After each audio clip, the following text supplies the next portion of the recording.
things entrepreneurs can learn from Andrew Carnegie. Hey everyone, welcome to the Novice Income channel. Andrew Carnegie is a great example of the American dream. He was from Scotland and came to America with his family, looking for opportunities. He was a savvy youth and used some of the money he earned as a telegrammer to invest in railroads. As his wealth started to grow, he began a steel company. That company flourished and allowed him to sell it at a staggering profit. Yet Carnegie was also incredibly philanthropic. His life and career hold several valuable lessons for entrepreneurs looking to be successful and philanthropic. Here are a few lessons aspiring entrepreneurs can learn from his life. Number 1. Bring your strengths. Carnegie was the first to claim that he knew nothing about steam machinery. Instead, he knew people.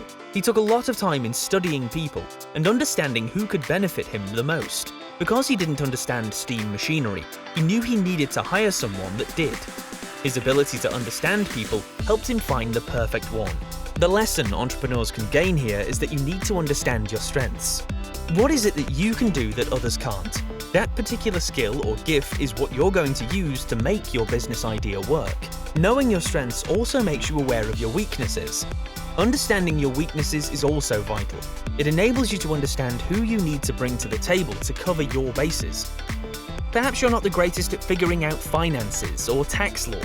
Then hiring an accountant may be one of the first steps that you take. Another lesson that can be learned here is that it's okay if you don't actually understand the processes involved in your company. You may not know how to code, for example, but you know what business owners want out of their websites. This gives you the ability to hire skilled workers who can code for those specific things. Number 2. Produce only high-quality products or services. Carnegie once said this: "Uphill work it will be for a few years until your work is proven, but after that, it is smooth sailing." Instead of objecting to inspectors, they should be welcomed by all manufacturing establishments. The effect of attention to quality upon every man in the service, from the president of the concern down to the humblest laborer, cannot be overestimated. He believed that for a business to be successful, it needed to focus on quality work. The products or services needed to be high quality. The employees needed to be high quality. Too often, business owners hire the bare minimum in order to save $1. Then they wonder why they receive low quality work. They shouldn't be surprised if their employees don't take the time to clean up their work areas. When an inspector visits, they want to bar them from investigating because they know their business doesn't meet their standards. Investing in high-quality employees, materials and processes result in high-quality work. It's this work that will make them outshine their competitors. Entrepreneurs can achieve this quality of work by investing in their employees, investing in the best materials, and ensuring that all of their processes are streamlined and efficient. That might mean that you need to take the time to listen to your employees. If anyone has ideas on how to make your business more efficient, then it's the ones who do the daily tasks every day. When you produce high-quality work, your employees and yourself can take pride in the work that you accomplish. That pride and quality will be recognized by your customers. They'll be far more likely to trust your products or services over your competitors. Number 3. Focus solely on one business. As an entrepreneur, you may frequently have business ideas that you're excited about. You need to focus on one. A single business should take up all of your focus, energy, and investment. If you still have energy after working on your business, then you didn't do enough. Carnegie was a staunch believer that those who wanted to achieve success needed to focus only on a single business. Then, with that business, they needed to give it their full time, effort, and money. In this way, the business could rise quickly and start to earn them a profit. He did not believe that those who scattered their resources across different business ideas would achieve the same success as himself. When you stretch yourself too thin, you're no longer able to give adequate attention to any of your investments. The same goes for financial investments. If you're applying a little here and there, then neither are going to grow anytime soon. The better solution is to put everything in one business, then work hard until it's successful. Number 4. Listen to others. Carnegie is a staunch believer in listening to his employees and business associates. He frequently made use of the resources that his business friends could supply. He also did his best to listen to his employees. The first lesson that entrepreneurs should learn is to make connections. Networking is vital for an entrepreneur's success. While it's possible to find success on your own, it's likely going to take a lot longer, and it may not yield as large of a success as it might have with some friends. Networking can be difficult. It's important to be able to network with high-quality connections, rather than low-quality ones. Yet the high-quality connections may want nothing to do with you. They already have their circle. There are methods you can utilize that can help you make high-quality connections. Once you have them, you have business associates, friends, and mentors that you can utilize to help you make decisions. The second lesson is to speak with your employees. Your business is only as successful as the happiness and satisfaction of your employees. If they're not satisfied, then your work productivity and quality will suffer.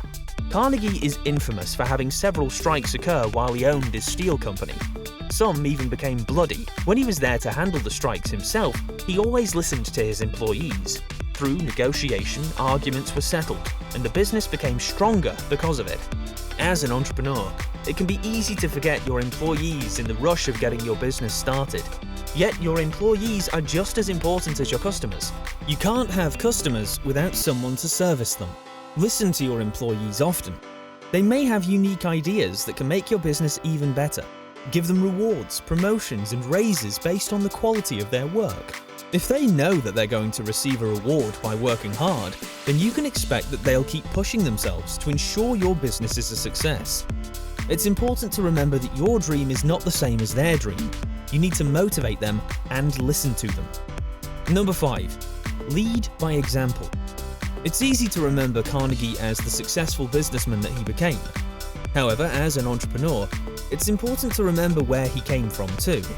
Early in his life, Carnegie knew that he needed to work hard if he wanted to be successful. He'd work 12 hours a day and always showed up on time. This helped him develop a form of discipline that he could then hold others to as well. Why should his employees show up late, for example, if he never showed up on time either? Carnegie was a strong believer in leading by example.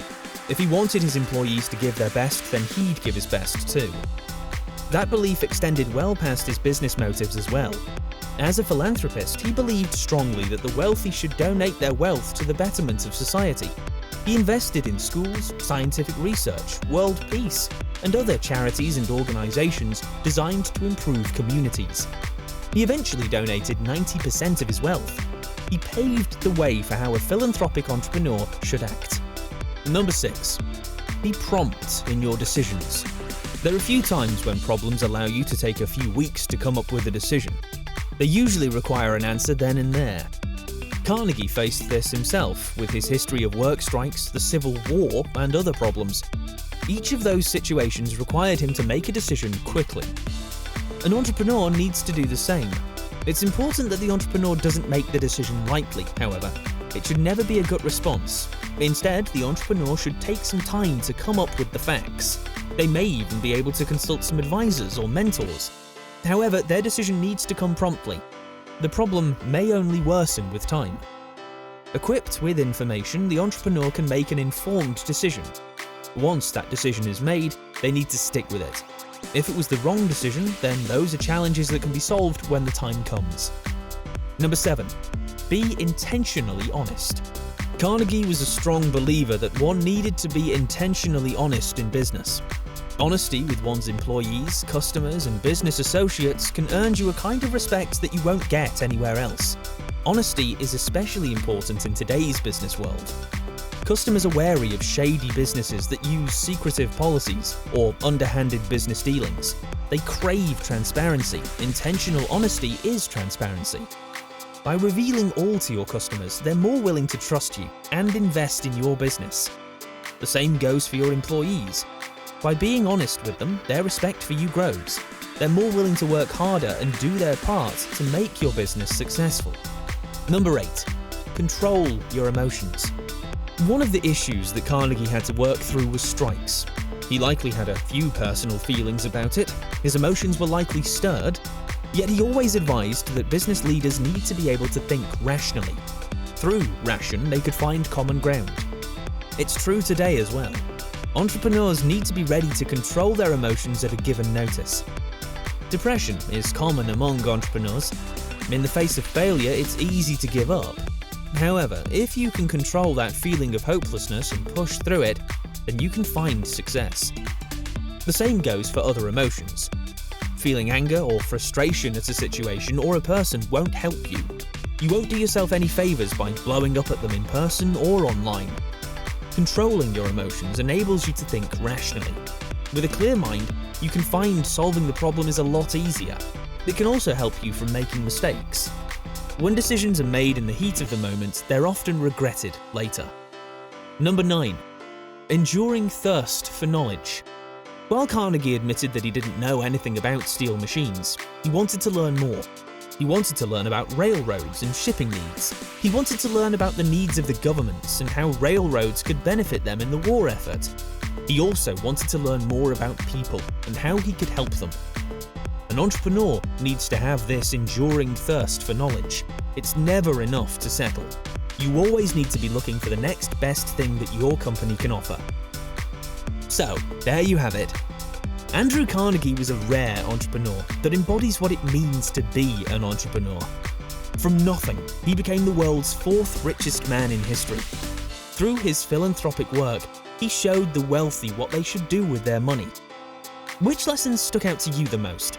Let us know in the comments section, and be sure to subscribe to the channel to be notified when we release more awesome videos on business and entrepreneurship. Until next time, take care.